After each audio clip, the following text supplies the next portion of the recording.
The injuries continue to stack up for San Francisco, as most recently Isaac Rendo has been listed as out against the Dolphins. This means Kyle Shanahan will have to turn to his other backs in Keyshawn Vaughn, Patrick Taylor, and Israel Abanikanda. I think most likely the depth chart will go number 1 at Patrick Taylor, 2 Abanikanda, and 3 Vaughn. I've already made a video about Abanikanda, so I'll go ahead and link it here, but in this video I really want to focus on Patrick Taylor. He's a bigger body back coming in at 6'1", right around 220 pounds, and I love the way he runs. It really reminds me of a guy like Mason. And while Taylor doesn't have Abanikanda speed, as he ran his 40-yard dash in 4.3 seconds, he's respectable running his in 4.57. So even though no team wants to be on their 5th and 6th running back of the year, I do think that they can be a nice 1-2 punch for San Francisco going forward. To really highlight this point, in this video I'm going to break down Taylor's film on the year, what he does well, as well as the areas he needs to improve. Starting out, we're going to be looking at Taylor in the running game, where like I was saying, I think he's best running up the middle, really on those inside zones San Francisco has been running a lot this year.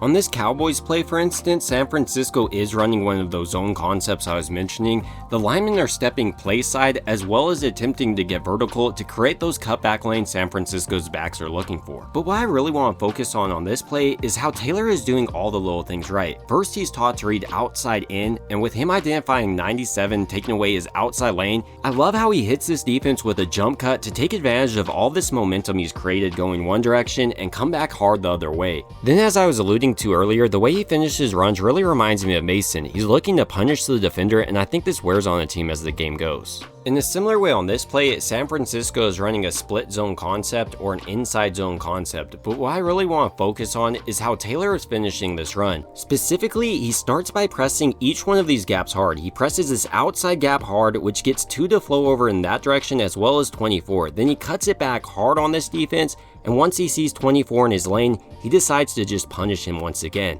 And this is what I'm talking about. He's always picking up additional yardage once he's making contact with the defender. He's falling forward and picks up 1 more yard rather than just getting drilled. To go along with this point, I think he has pretty underappreciated contact balance. On this run against the Cowboys, for instance, he does an excellent job of bouncing off 50 in Kendricks, then number 6, but he doesn't stop there as he keeps going and picks up an additional 2. With those positives of Taylor mentioned in the running game, I don't think he's a complete back and should be on a rotation with a guy like Abanikanda. He's just not the greatest back running to the outside. His vision really suffers compared to in between the tackles. Here, for instance, you can see how he has a nice cutback lane right in the teeth of this defense and probably would have got a touchdown, but he decides to bounce it to the outside for some reason and only picks up 6. As far as Taylor goes in the passing game, he's no Christian McCaffrey, but he's a decent check down option. In this Seahawks game, for instance, you can see how he sneaks out of the backfield, runs a simple curl, and picks up a first down on this route. Maybe more importantly for this offensive line than Purdy though, is how solid he is in pass protection. On this play, for instance, San Francisco is running a play action, attempting to get Purdy to pull across his line and kick out this defensive end.